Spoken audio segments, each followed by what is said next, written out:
तर या ठिकाणी आपण क्वेश्चन नंबर 7 सॉल्व करणार आहे. तर क्वेश्चन नंबर 7 दिलेला आहे. The dimension of Stefan's constants are. तर स्टीफन कॉन्स्टंटचं डायमेन्शन आपल्याला या ठिकाणी फाइंड करायचं. हा क्वेश्चन 2015ला आला होता. तर याच्या 4 ऑप्शनपैकी पहिलं जे ऑप्शन आहे ए m⁻0 L1 T⁻³ and K⁻⁻4. B option आहे m1 L1 T⁻³ and K⁻4. C option आहे m1 L2 T⁻³ K⁻4 आणि डी जे ऑप्शन आहे लास्ट ते आहे m1 L0 T⁻³ आणि K-4. तर या 4 ऑप्शनपैकी करेक्ट ऑप्शन काय आहे तर ते आपण सॉल्व करू आणि डिस्कस करूया.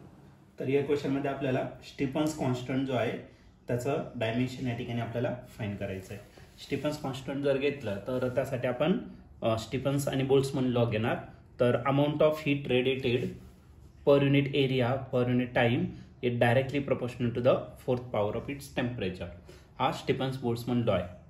आणि डायरेक्टली जर कॅन्सल केलं तुम्हाला कॉन्स्टंट घ्यावा लागेल आणि तो जो कॉन्स्टंट आहे तो काय घेतला सिग्मा. यानी या सिग्मालाच म्हटलं जातं स्टीफन्स कॉन्स्टंट. तर हा स्टीफन्स कॉन्स्टंट जर घेतला तो भेटेल Q/AT आणि T⁻⁴ किती 4th पावर.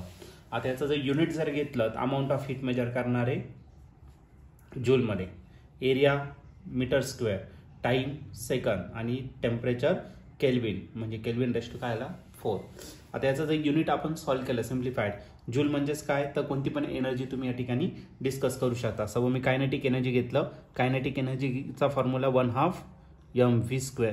एनर्जी मेजर करणार जूलमध्ये, 1/2 ला युनिट नाही पण मास किलोग्राममध्ये आणि वेलोसिटी मीटर पर सेकंद, पण इथं स्क्वेअर आहे मीटर स्क्वेअर पर काय आला सेकंड स्क्वेअर. हे कोणाचं युनिट झालं ते झालं तुमचं जूलचं. जूलचं युनिट झालं kg मीटर स्क्वेअर पर सेकंड स्क्वेअर आणि त्याला परत डिवाइड करायचं आपल्याला मीटर स्क्वेअर परत सेकंद आणि केल्विन⁻⁴ काय झाला 4. मीटर स्क्वेअर काय आला कॅन्सल. म्हणजे याचं जे युनिट असेल ते काय असेल kg. डिनॉमिनेटरला जर घेतलं तर पर सेकंड स्क्वेअर आणि सेकंड स्क्वेअर सेकंड क्यूब झाला आणि केल्विन⁻⁴ काय झाला 4 झाला. ओके, तर हे झालं तुमचं काय याचा युनिट. आणि याच्यावरून आता आपल्याला काय करायचं डायमेन्शन या ठिकाणी फाइंड करायचं. मग डायमेन्शन जर घेतलं कशाचं स्टीफन्स कॉन्स्टंटचं तर एल नाहीच इथं म्हणजे लेंथ नाही मीटर नाही तर तो काय 0. मास आहे पण तो सिंगल आहे मग m1 झाला. टी किती आहे तर टी म्हणजे सेकंद त्याची पॉवर 3 आहे पण डिनॉमिनेटर आहे तो काय आला -3 आणि टेम्परेचर के ने रिप्रेझेंट करणार तर त्याची पॉवर -4. तर हे झालं तुमचं डायमेन्शन कोणाचं स्टीफन्स कॉन्स्टंटचं. तर हे जर ऑप्शन जर तुम्ही चेक केलं तर ऑप्शन L0 m1 T-3 आणि K⁻⁴.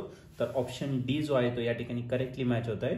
मग या क्वेश्चनचं जे आन्सर असेल तो ऑप्शन डी म्हणजे L0 m1 T-3 आणि K-4.